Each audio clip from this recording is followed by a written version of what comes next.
Welcome back to the Future Strong podcast.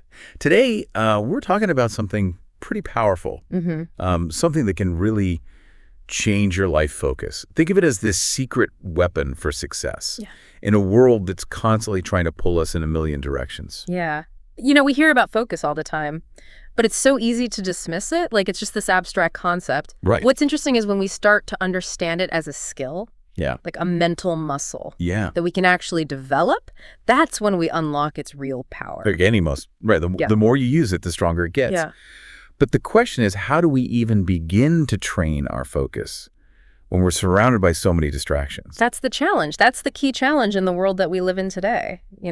Everywhere we turn, there are things vying for our attention. It's like we're living in this attention economy where our time and focus are the most valuable commodities. Companies are constantly competing for every second of our day. It's a bit unsettling when you think about it like that. Yeah. But it also highlights why it's so important to become more aware Yeah. of where our attention is going and how we can start to reclaim it. Exactly. Think about the concept of deep work. Yeah. This is the kind of focused, intentional effort that leads to meaningful results. It's about diving deep into a task, shutting out distractions, and really getting into that flow state where we do our best, most creative work. So how does that contrast with the way most of us spend our days?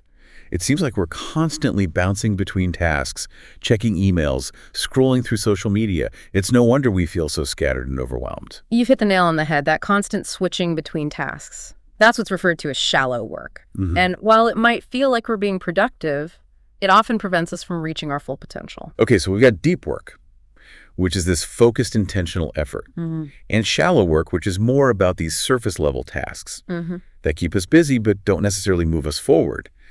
How do we start to shift our focus from shallow to deep work? It starts with recognizing the value of our attention. One shocking statistic is that the average person spends the equivalent of over a month per year on their phones. Wow. Just imagine what we could achieve if we redirected even a fraction of that time towards our goals. That's an incredible amount of time, and it really underscores the need to be more intentional about how we use our technology. Absolutely.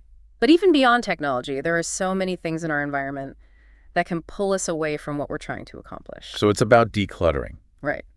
both physically and digitally, creating a space where we can focus without being constantly bombarded by distractions. Precisely. And it's not just about our external environment. It's also about clearing the mental clutter. Right. The constant stream of thoughts and worries that can hijack our attention. That's where mindfulness comes in, right? I've heard so much about the benefits of mindfulness for focus, but I'm not sure I fully grasp how it works. Think of it as training your attention to stay present, to be aware of what's happening in the moment, without getting swept away by your thoughts. So it's about developing the ability to observe our thoughts and feelings without judgment, to simply notice them and let them pass. Exactly. And the more we practice mindfulness, the better we become at recognizing when our attention is drifting and gently guiding it back to the task at hand. That sounds incredibly powerful. It's like developing a mental muscle for focus.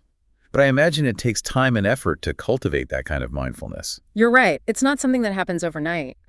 But even a few minutes of mindfulness practice each day can make a difference. So we're talking about decluttering our environment, both physically and digitally, and cultivating mindfulness to quiet the mental chatter.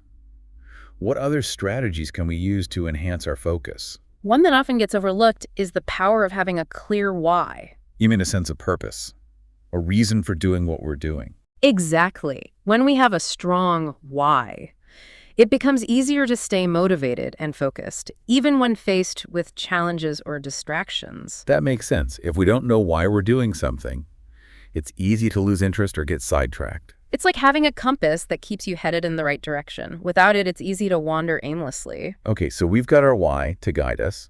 We're decluttering our environment, and we're practicing mindfulness to quiet the mental noise. What else can we do to build our focus muscle? Well, there are a few practical techniques that can be incredibly helpful. One is batching similar tasks together. I've heard of that. The idea is to group similar activities together, so you're not constantly switching gears and losing focus, right? Precisely. It's about creating blocks of time where you can really immerse yourself in a particular type of work. That seems like a smart way to improve efficiency and reduce mental fatigue. It's amazing how many little things we can do to optimize our focus. Absolutely. And another simple but effective technique is to prioritize our most important tasks for those times when we're feeling most energized and alert. So playing to our strengths and capitalizing on those peak mental energy periods. Exactly. It's about aligning our most demanding work with our natural rhythms. Some of us are morning people, while others thrive in the evening. The key is to experiment and find what works best for you. This is all great advice. We've covered a lot of ground already, but I'm eager to hear more about how we can apply these principles in the digital world. It's one thing to create a calm and focused environment at home, but what about when we're constantly connected to our devices? That's where things get really interesting. You know, our devices have become such an integral part of our lives, and it's so easy to just fall into that trap of constant connectivity. Yeah, it's like we're always on, always reachable, and that can be incredibly draining, both mentally and emotionally. It's like having this constant stream of information and stimulation flowing into our brains, and making it nearly impossible to disconnect and recharge. So how do we find that balance? How do we harness the power of technology without letting it rule our lives? It starts with recognizing that we have a choice. We can choose to be more intentional about how and when we use our devices. We can choose to set boundaries and reclaim our time and attention. I love that. It's about taking back control, becoming the masters of our technology instead of letting it master us. Exactly. And one of the simplest but most effective ways to do that is to start limiting our screen time. Okay, so putting down the phone, stepping away from the computer. But how do we do that when it feels like everything is happening online? It's about setting realistic goals. Maybe start with designating certain times of day as like tech-free zones. Like no phones at the dinner table. Or maybe an hour before bed to unwind and disconnect. Exactly. You know, those small changes can make a big difference in helping us create space for focus and rejuvenation. And what about all those notifications that are constantly popping up on our screens? It's like they're designed to pull us back in, to keep us hooked. Yeah, those notifications are a prime example of how our attention is being exploited. They're designed to trigger a sense of urgency, a fear of missing out. So it's not just about willpower. It's about understanding the psychology behind these technologies and how they're designed to keep us engaged. Precisely. And once we understand that, we can start to take steps to protect ourselves. Disabling non-essential notifications is one of the most powerful things we can do to reclaim our attention. I imagine that takes some discipline. It's so easy to get sucked into that cycle of checking and responding. It does, but it's worth it. You know, just imagine how much mental energy we waste on those fleeting distractions. That's a great point. It's not just about the time we spend on our devices. It's about the mental toll that those distractions take. It's like our brains are constantly being pulled in different directions. And that fragmentation, it prevents us from achieving that deep focus that's so essential for meaningful work and creative thinking. So we've talked about limiting screen time and disabling notifications. What other strategies can we use to navigate the digital world in a more mindful way? One that's incredibly helpful is to be more selective about the content we consume. We're bombarded with information from all sides, and it's so easy to get overwhelmed. It's like drinking from a fire hose. There's so much coming at us, it's hard to know what to focus on. Yeah, that's where curation comes in. It's about being more discerning, about choosing sources of information that are aligned with our values and goals. So instead of passively scrolling through social media feeds, maybe choosing to follow accounts that inspire us, that teach us something new, or that help us connect with like-minded people. Exactly. It's about being more proactive in shaping our online experience. And what about all the tools and apps that are designed to help us focus? There seem to be so many options out there. There are, and some can be quite helpful. Website blockers, for example, can prevent us from getting sucked into time-wasting websites. I've used those before. And they can be lifesavers. It's like having a little digital bodyguard to protect your focus. Exactly. And there are apps that can help us track our time, set goals, and create more structured routines. It's like having a personal productivity coach right in our pockets. But with so many options, it can be overwhelming to know where to start. It can be. And it's important to remember that these tools are just that, tools, you know? They're meant to support us, not replace our own intentionality and effort. So we need to be mindful of how we use them to make sure they're serving us, not the other way around. Precisely. The real power lies in our ability to make conscious choices about how we engage with technology. That's a powerful message. It's about taking responsibility for our digital well-being and creating a relationship with technology that empowers us, not overwhelms us. Yeah. It's about remembering that we have a choice. We can choose to be more present, more focused, and more intentional in how we use our time and energy. We've covered so much ground in this conversation, and I'm feeling incredibly inspired to make some changes in my own life. It's clear that reclaiming our attention is essential for thriving in the digital age. But it's not just about productivity, is it?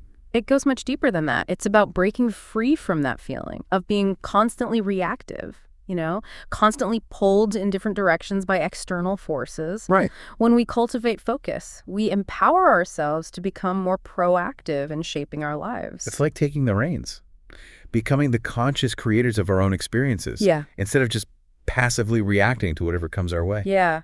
And that shift in perspective can have a ripple effect on every area of our lives. Our relationships become more meaningful because we're more present and engaged. Our work becomes more fulfilling because we're able to tap into that state of deep flow. And we start to experience a sense of clarity and purpose that might have been missing before. It's like we're finally able to tune out the noise and listen to that inner voice. That guides us toward what truly matters. That's beautifully said. It makes me think about the power of intentionality. When we're more focused, we're more deliberate in our actions. We're not just going through the motions. We're making conscious choices that align with our values and aspirations. And that intentionality extends beyond our work and our relationships. It influences how we experience the world around us. We start to notice the beauty in the everyday moments, Yeah. the simple joys that we might have missed before. It's like we're waking up to the richness of life, appreciating the little things that often go unnoticed when we're so caught up in that whirlwind of distractions. And that sense of appreciation can have a profound impact on our overall well-being. We feel more grounded, more connected, and more at peace. It sounds like cultivating focus is not just about achieving more. It's about living more fully. It's about savoring the journey, not just rushing towards the destination. It's about finding that sweet spot where we're both productive and present, where we're able to achieve great things without sacrificing our inner peace. That's a beautiful vision. And it's inspiring to know that it's within our reach. We all have the capacity to cultivate focus, to reclaim our attention, and to live more intentionally. It's a journey. That requires effort and commitment, but the rewards are immeasurable. Well, I'm feeling incredibly motivated to continue on this journey. Thank you for sharing your insights and wisdom with us today. It's been an eye-opening conversation. It's been a pleasure. And remember, even small steps taken consistently can lead to significant changes over time. That's a powerful reminder. So to all our listeners out there, we encourage you to embrace the power of focus. Start small, experiment with different strategies, and celebrate your progress along the way. And as you embark on this journey, remember that you're not alone. We're all in this together, striving to live more focused, more meaningful lives. Thank you for joining us on the Future Strong podcast. We hope you've gained some valuable insights and inspiration to help you thrive in this ever-changing world. Until next time, stay strong.